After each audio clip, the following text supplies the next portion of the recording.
రాష్ట్రంలో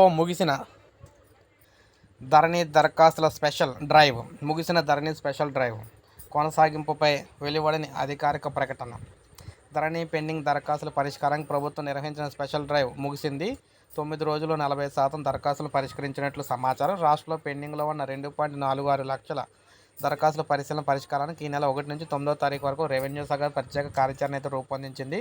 ముఖ్యంగా చూసుకున్నట్లయితే దాదాపు 1.10 లక్షల దరఖాస్తులకు మోక్షం అయితే దొరికిందనమాట. ఇందులోని ఇక్కడ మీరు చూసుకోవచ్చు, పరిష్కారం లభించిన వాటిలో కొన్ని రకాల దరఖాస్తులు ఎలా ఉన్నాయి. గ్రీవెన్స్ ల్యాండ్ మాడ్యూల్కి సంబంధించి, పాస్ పుస్తకం లేకుండా వారసత్వ బదిలీలకు సంబంధించి, భూసేకరణ సమస్యలకు సంబంధించి, ఖాతాల విలీనంకు సంబంధించి, పెండింగ్ మ్యూటేషన్లకు సంబంధించి, కోర్టు కేసులకు సంబంధించి, పాస్ పుస్తకం లేకుండా నాలాలకు సంబంధించి, ఈ విధంగా వీళ్ళకి సంబంధించి దరఖాస్తులు ఎన్ని వచ్చినాయి, ఎన్ని పరిష్కరించారు, ఎంత శాతం పరిష్కరించారు అనేది మీరు చూడొచ్చు.